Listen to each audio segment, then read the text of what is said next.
Sur les 4000 artistes qui ont fait durant un siècle leur apprentissage à Düsseldorf, on trouve des peintres de genre, de scènes religieuses ou de bataille, des portraitistes, des symbolistes et des expressionnistes, mais ce sont bien les paysagistes qui ont fait l'attractivité de l'école. Aussi nous limiterons-nous volontairement à cet art délicat. Si certains d'entre eux sont devenus célèbres voire même immortels, comme Arnold Böcklin ou August Macke, que nous avons vus dans le premier volet, d'autres beaucoup plus nombreux n'ont pas eu cette chance et c'est à eux que les 2 chapitres suivants sont consacrés.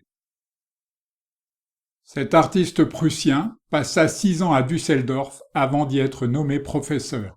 Son romantisme germanique, fortement teinté de fantastique, lui vaut aujourd'hui un regain de considération dans son pays. Ce peintre suisse se lia d'amitié avec Böcklin à Düsseldorf où il était venu parfaire sa technique animalière. Imaginez ce qu'il ressentit lors d'un voyage à Paris en découvrant les œuvres de Rosa Bonheur. Ce paysagiste norvégien fut l'élève de Hans Gude à Düsseldorf. Lui-même fut le professeur de la princesse Marie-Louise de Hohenzollern-Sigmaringen lors des séjours de sa famille au château de Jägerhof. Cet artiste percevait les Alpes de sa Suisse natale comme autant de paysages grandioses et pourtant intimes qu'il fallait montrer de loin pour en restituer l'héroïque authenticité et l'inaliénable liberté. Cet intime de Chichkine s'entendait d'autant mieux avec lui qu'aucun ne copiait l'autre, malgré une admiration réciproque. Düsseldorf, Moscou, Valham, ils ont peint partout ensemble, sans renoncer à leur singularité. Cette artiste finlandaise, inconnue chez nous, n'est appréciée à sa juste valeur dans son pays que depuis le XXe siècle. La puissance exceptionnelle de son art doit y être pour quelque chose. Président de l'Association générale des artistes allemands, membre de l'Association des artistes de Düsseldorf et de l'Association des artistes de Malkasten, n'en jetez plus, la cour est pleine.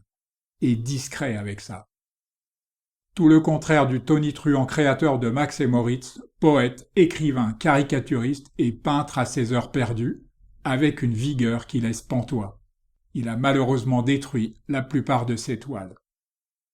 Encore un élève de Hans Gude à Düsseldorf, sauf qu'il fit un peu le chemin inverse, puisque ce sont ces paysages norvégiens qui lui ont valu quelques succès. Il est l'un des peintres allemands de Barbizon. Cet autre artiste allemand fut à ce point déçu par son premier contact avec Gude qu'il quitta l'école et abandonna la peinture. Il y revint 15 ans plus tard pour rencontrer le succès avec ses paysages de dunes. Hugo Darnaud me rappelle Fritz Tolo, en plus sage et plus idéaliste, avec sa touche impressionniste et sa science de l'eau ou des variations d'atmosphère. Il connut un grand succès en Autriche. Celui-ci naquit et travailla à Düsseldorf presque toute sa vie. Il se spécialisa avec un certain bonheur dans les paysages hivernaux, de préférence à la tombée du jour, mais sa peinture rencontra un succès modeste. Ce peintre prussien spécialisé dans les paysages marins chemina du froid au chaud.